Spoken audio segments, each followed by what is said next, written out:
Hello guys, welcome back to YouTube channel Consign. मेरा सिंह राजपाल आपकी अपनी यूट्यूब चैनल कंसाइन में स्वागत करता हूं। आज जो मैं टॉपिक कवर करा वो ये टॉपिक कवर करा कि how to select a bank for taking home loans. Bank select करना for getting the home loan is very difficult job है। एक पर्टिकुलर बैंक सेलेक्ट करना जो कि आपको होम लोन प्रोवाइड कर सके, क्योंकि we have the many of the choices. आपके पास काफी ज्यादा चॉइसेस है कि आप कौन से भी बैंक से जाके होम लोन ले सकते हैं, लेकिन ये पॉइंट्स रहेंगे जो मैंने कवर करा मेरे एंड से, जो कि आपके लिए बहुत ज़्यादा इंपॉर्टेंट रहेंगे कि आपको ये पॉइंट्स हमेशा ध्यान में रखना है कभी भी आप जो है बैंक सेलेक्ट करते हैं होम लोन लेने के लिए। So guys, without wasting time, let's get start the video. So guys, start करते हैं कि कौन कौन से पॉइंट्स आपके बिल्कुल ध्यान में होना चाहिए कि पर्टिकुलर बैंक जो आपको देने वाला है होम लोन, राइट, उसको चूज करते समय कौन कौन से पॉइंट्स आपके ध्यान में होना चाहिए, पूरे कवर करेगा गाइस। सो स्टार्ट करता हूं। पहला पॉइंट, लोन जो लेता है वो बैंक द्वारा दिया जाता है, उसके लिए होगा loan eligibility and criteria, right. देखिए, लोन एलिजिबिलिटी और क्राइटेरिया में क्या क्या कवर होता है, जिसमें एज लिमिट होती है। गाइस देखिए, अलग अलग बैंक की अलग अलग एज लिमिट होती है। कोई 70 साल तक देगा, कोई 65 साल तक देगा, कोई 62 साल तक देगा, कोई 63 साल तक देगा। इस मिनिमम स्टार्ट करेंगे 18 साल देगा, कोई कोई 20 साल से देगा। तो ये चीजों का ध्यान रखना बिल्कुल आपके लिए आवश्यक है कि कौन सा बैंक कौन सी मिनिमम एज से लेकर मैक्सिमम एज तक लोन दे सकता है। ये पहला पॉइंट था। ये लोन एलिजिबिलिटी और क्राइटेरिया के सब पॉइंट्स है जो मैं आपके साथ कवर कर रहा हूं। एज, सेकंड चीज बताना चाहता हूं, जो सेकंड पॉइंट है वो पॉइंट ये है कि आप कौन सी कैटेगरी में फॉल करते हैं। या तो आप एक सेल्फ एम्प्लॉयड है, या तो एम्प्लॉय है, आप किसी के अंडर वर्क कर रहे हैं, या खुद आप बिजनेसमैन है, आपका खुद का ही बिजनेस है, राइट। तो आपके लिए एक अलग क्राइटेरिया बनाया गया बैंक द्वारा, राइट। आपको जो है आपकी अगर एम्प्लॉय है तो आपकी सैलरी के अकॉर्डिंग जो है आपकी जो सालाना सैलरी है या मंथली सैलरी है उसकी बेसिस पे आपको लोन दिया जाएगा, राइट। थर्ड जो पॉइंट मैं आपके साथ कवर करना चाहता हूं कि बैंक आपको मैक्स टू मैक्स और मिनिमम कितना लोन दे सकता है, ये जानना तो आपके लिए बहुत इंपॉर्टेंट है, राइट। पता चले कि आप जिस अमाउंट के लिए गए वो अमाउंट ही आपको नहीं पा रहा है, तो फिर इसलिए ये पॉइंट्स मैंने कवर करे। चौथा पॉइंट ये आपके साथ शेयर करना चाहता हूं वो ये है कि आपके साथ मैंने पहले शेयर कर दिया है कि मार्केट वैल्यू का 75 से 90% तक आपको जो है बैंक लोन प्रोवाइड कर सकेगी। तो ये लोन एलिजिबिलिटी एंड क्राइटेरिया के अंदर आते हैं। सो गाइस, इस पॉइंट्स का ये जो वन ऑफ दी पॉइंट्स में से ये जो लोन एलिजिबिलिटी क्राइटेरिया इसका ध्यान रखिएगा। सेकंड जो पॉइंट मैं आपके साथ कवर करना चाहता हूँ वो पॉइंट है, देखिए मैंने जो पॉइंट्स बनाए वो आप बिल्कुल फील कर सकेंगे। बताता हूँ कैसे। आप गए बैंक, राइट, सबसे पहले तो आपने लोन एलिजिबिलिटी क्राइटेरिया पढ़ लिया, राइट। अब सेकंड पॉइंट आपके दिमाग में क्या चलेगा या बैंक आपको क्या करने का बोलेगा। सेकंड पॉइंट जो है वो है रेट ऑफ इंटरेस्ट, राइट। आप ये सोचेंगे कि मुझे ब्याज का दर किस हिसाब से मिलेगा, राइट। रेट क्या रहेगा, रेट ऑफ इंटरेस्ट क्या रहेगा। सो गाइज, ये पॉइंट जानना आपको बहुत इंपॉर्टेंट है। और अभी फिलहाल में इतना कोई कंफ्यूजन वाला टॉपिक नहीं है रेट ऑफ इंटरेस्ट, क्योंकि आजकल जो चल रहा है वो फ्लोटिंग रेट चल रहा है। आजकल जो है फ्लोटिंग रेट के बेसिस पे ही आपको जो है मिलता है ब्याज।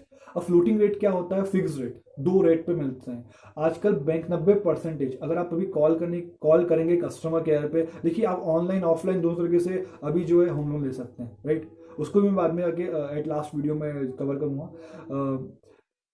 पहले मैं आपको ये बताना चाहता हूँ कि अगर आप ऑनलाइन भी पूछ सकेंगे कस्टमर केयर पे कॉल करके कि क्या रहता है पूरा, तो आपको बताएंगे कि अभी जो है फ्लोटिंग रेट चल रहा है। क्योंकि फ्लोटिंग रेट हमारे जो गवर्नमेंट ऑफ इंडिया है, हमारी जो गवर्नमेंट ऑफ इंडिया उसने कहा है कि आपको एफलेट करना रहेगा विद दी एक्सटर्नल फैक्टर। तो रेपो रेट के संग जो है उसको मर्ज कर दिया गया। Repo rate plus margin plus spread के बेसिस पे लगता है आपका फ्लोटिंग रेट, राइट। अब ये जो है मार्जिन और ये आपका स्प्रेड है, ये बैंक डिसाइड करती है, उसके अकॉर्डिंग टू द वो उनका पूरा रहता है, उनके क्राइटेरिया देते हैं, उसके बेसिस पे जो है ये सेलेक्ट किया जाता है।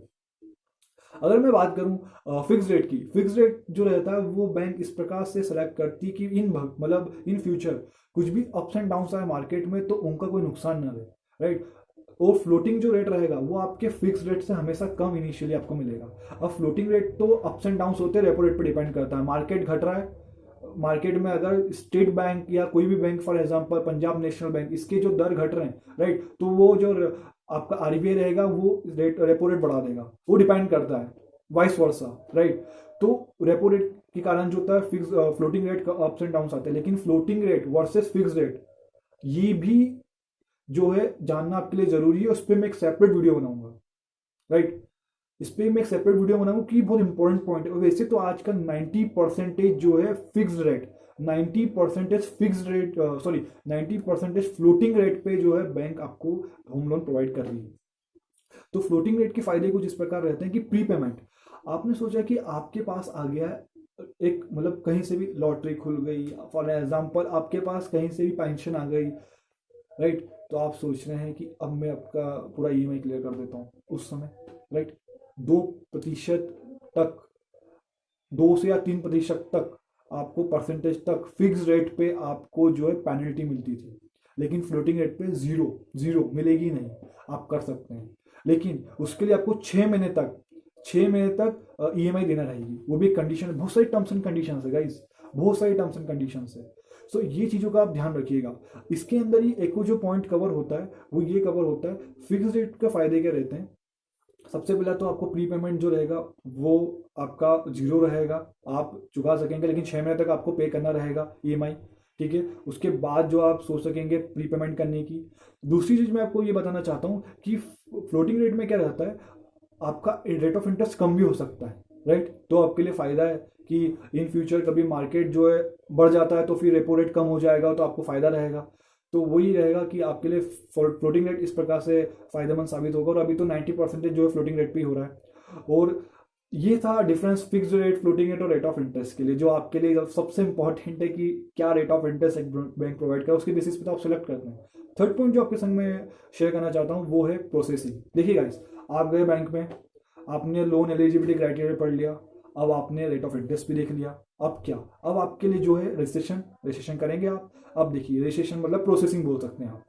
रजिस्ट्रेशन आपने प्रोसेसिंग करने की सोची, फ्री में करना चाहेंगे या कुछ पे करना चाहेंगे, ये दो रहेगा। तो हमेशा एक व्यक्ति सोचता है फ्री, राइट, तो डिपेंड करता है बैंक टू बैंक, 0.25 से लेके 6-5% तक प्रोसेसिंग फीस लगती है। तो ये चीज का आपको ध्यान रखना है प्रोसेसिंग फीस का। फोर्थ पॉइंट जो आपके साथ कवर करना चाहता हूँ वो है डॉक्यूमेंटेशन। ज़्यादा कॉम्प्लेक्स नहीं होना चाहिए, आजकल तो बहुत इजी डॉक्यूमेंटेशन हो गया है, क्योंकि देखिए आप ऑफलाइन भी जा सकते हैं ऑनलाइन, राइट। ऑफलाइन में क्या रहेगा, आपको फिजिकली डॉक्यूमेंट्स देना रहेंगे, मतलब कि पीडीएफ, उसका हार्ड कॉपी देना रहेगा। ऑनलाइन में क्या रहेगा, पीडीएफ चला गया, जल्दी हो गया आपका काम, और इजीली आपको जो है, मतलब जो भी टाइम फ्रेम रहता है उनका चेकिंग का डिटेल्स आपकी जो कि आपसे रिक्वायरमेंट थी उनको बैंक को, वो आप फुलफिल कर पा रहे कि नहीं पा रहे, वो सब रहेगा। अब इसमें मैं आपको बताना चाहता हूँ कि ये चीज का आपको ध्यान देना है कि डॉक्यूमेंटेशन ज़्यादा कॉम्प्लेक्स तो नहीं है, ठीक है, ये पॉइंट इंपॉर्टेंट है। सबसे लास्ट था टर्न अराउंड। जो लास्ट टॉपिक आपके साथ कवर करना चाहता हूँ वो है टर्न अराउंड टाइम। अगर बैंक ने आपको अप्रूवल दे दिया है कि you are eligible for the, you have been approve from the bank, right, you have been approve from the bank, bank से अप्रूव कर दिए गए हो आप, राइट, तो अब सैंक्शन, मतलब कि आपको अमाउंट तो हैंड ओवर करना रहेगा। कितना समय लगा था, 1 दिन, 2 दिन, 3 दिन, तो आपको ये चीजें भी ध्यान में रखनी है। और ये चीजें आती है मार्केट नॉलेज से, क्योंकि आप या तो ग्रुप स्टडी कर लीजिए या तो आप जो है सेल्फ स्टडी कर लीजिए।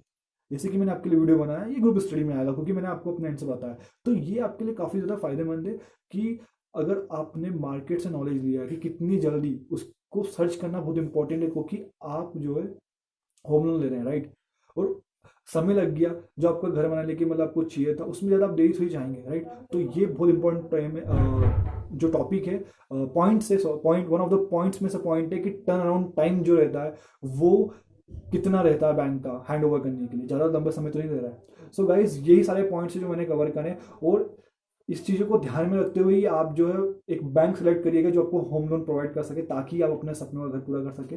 साथ ही साथ जो ये पॉइंट से हट के मैं आपको अगर एक पॉइंट बताना चाहूँ वो ये है कि इन केस आपके पास अमाउंट आ चुका है, राइट, अब आपको जो है प्री पेमेंट करना है, तो उस समय आप क्या करिएगा, आप जो है ईएमआई भी पे कर सकते हो। वो डिपेंड करता है आपकी कंडीशन पे, क्योंकि मैं आपको ऑल ऑफ सडन नहीं बता सकता हूँ, क्योंकि हो सकता है माइट भी आपको कहीं वो जो आपका पेंशन मिला है या इनकेस लॉटरी खुली है आप कहीं यूज करना चाहे, तो वो जो रहेगा वो डिपेंड करता है आपकी उस करंट सिचुएशन पे। मैं आपको फ्यूचरिस्टिक इन्फॉर्मेशन की रिगार्डिंग नहीं दे सकता, लेकिन आप जो है इंश्योरेंस करा लीजिएगा, आप जो है इंश्योरेंस करा लीजिएगा, क्योंकि क्या होता है, इंश्योरेंस कैसे करवाएंगे मैं आपको पूरा बता देता हूँ। आप अपने आप का इंश्योरेंस करवाएंगे,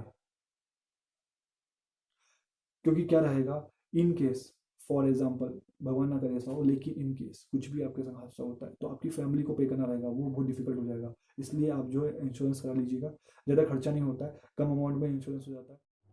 सो गाइज मैं आपको बताना चाहता हूँ कि यहाँ पे मैं जो है पूरा कवर कर चुका हूँ पॉइंट्स जो आपको बिल्कुल ध्यान में होना चाहिए एक बैंक सेलेक्ट करने के लिए for your home loan, right. तो मैं एक बार वापस से आपको रिमाइंड कर दूँ सारे पॉइंट्स। पहला पॉइंट था आपका कि लोन एलिजिबिलिटी एंड क्राइटेरिया, जिसमें एज और आपके कितना मैक्स टू मैक्स जाएगा या मिनिमम कितना रहेगा, और आप कौन से जो है कैटेगरी में फॉल करते हैं, बिजनेसमैन है या आपका कुछ आप एम्प्लॉय है कहीं के। जो सेकंड पॉइंट आपके साथ कवर करा था वो ये था कि रेट ऑफ इंटरेस्ट कितना रहेगा।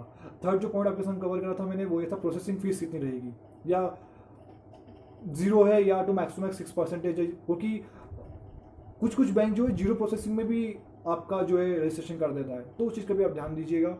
और जो फोर्थ पॉइंट आपके साथ कवर करा था वो था डॉक्यूमेंटेशन, ज़्यादा कॉम्प्लेक्स तो नहीं है, सिंपल है, तो आपके लिए ईजी रहेगा। और ये भी बिजनेसमैन के लिए और आपके एम्प्लॉय के लिए डिपेंड करता है, उनके लिए अलग अलग है। जैसे फॉर एग्जाम्पल आपको बेसिक आइडिया देता हूँ, फॉर्म 16 जो रहता है वो आपके एम्प्लॉय के लिए रहता है, वो बिजनेसमैन के लिए 3 साल का जो है बैंक स्टेटमेंट मांगा जाता है, बहुत सारे जो डॉक्यूमेंट्स मांगे जाते हैं। और उसके बाद जो रहेगा फिफ्थ पॉइंट आपके संग जो कवर करा मैंने, tight turn around time, one of the most important point, कितने दिन में वो आपको हैंड ओवर कर रहे हैं, राइट, डिस्बर्स कर रहे हैं अमाउंट जो आपका होम लोन है, राइट। तो ये जो 5 पॉइंट्स है वो इंपॉर्टेंट पॉइंट्स है, ध्यान में रखते हुए बैंक को सेलेक्ट करिएगा। इसके साथ साथ जो एडिशनल पॉइंट जो मैं आपके संग डिस्कस करना चाहता हूँ वो 2 पॉइंट ये, जो फ्लोटिंग रेट होता है वो अप डाउन करता है, राइट, रेपो रेट पर डिपेंड करता है। बैंक ये इंप्लीमेंट कर रहा है कि नहीं कर रहा है, ऑन द स्पॉट आप ये चेक करिएगा, क्योंकि क्या होता है कुछ फ्लोटिंग रेट चेंज हो गया, बैंक चेंजेस नहीं ला रहा है, आपके लिए नुकसान है ना गाइस, तो इस चीज का ध्यान रखिएगा। सेकेंड इसमें जो पॉइंट रहेगा वो ये रहेगा कि आपने इंश्योरेंस करा के रखा कि नहीं रखा है। इंश्योरेंस करा के रखिएगा, वो खुद का जो होम लोन रहेगा जिसके नाम पे, उसका इंश्योरेंस करा के रखिएगा, इन केस अगर कुछ भी प्रॉब्लम आ जाती है। आप समझ गए मैं क्या कहना चाहता हूँ, कि कुछ भी घटना हो जाती है तो उसके कारण पूरी फैमिली को सफर करना रहता है, तो वो चीज़ का आप ध्यान रखिएगा। सो गाइज यहाँ पे ही मैं एंड कर रहा हूँ वीडियो। अगर कुछ भी आपको डाउट है तो कमेंट सेक्शन में लिख सकते हैं, मैं उसका बिल्कुल रिप्लाई दूंगा, और मैं कोशिश करूंगा कि ये और अच्छी वीडियोस बना सकूं ताकि आपको इजी रहे, कोई प्रॉब्लम ना है होम लोन्स के रिगार्डिंग। और मैं रियल इस्टेट व्लॉग्स भी बनाता हूँ, फिलहाल अभी लॉकडाउन के कारण ये बंद कर दिए बनाना, क्योंकि आप भी जानते हैं बहुत क्रिटिकल सिचुएशन है। सो गाइज मैं होम लोन्स के लेकर या जो भी फाइनेंशियल इश्यूज रहते हैं या जो भी इसमें प्रॉब्लम आती है उस पर वीडियोस बनाने की कोशिश करूँगा, और होप सो आपको पसंद आएंगे। अगर आपको ये वीडियो जो पसंद आया है तो चैनल को सब्सक्राइब करिएगा, बेल आइकन को दबाना ना भूलिएगा, और मेरे वीडियो को ज़्यादा से ज़्यादा शेयर करें, लाइक करें, कमेंट्स करें, इसको इतना शेयर करिए जो भी नीडी है ना गाइस वहां तक पहुंच जाए, जिसको कहीं से भी जरूरत है होम लोन की, राइट, किसी भी तरीके से, मतलब उसको नॉलेज नहीं है लेकिन उसको ये नॉलेज मिल जाए कि होम लोन देते कैसे हैं, वो बैंक क्या करना है, मतलब सेलेक्ट करना चाहिए ताकि उसका एक फायदा हो। तो thank you so much guys video देखने के लिए। आशा करता हूँ आप घर में अच्छी होंगे और सुरक्षित रहिए। Thank you so much guys.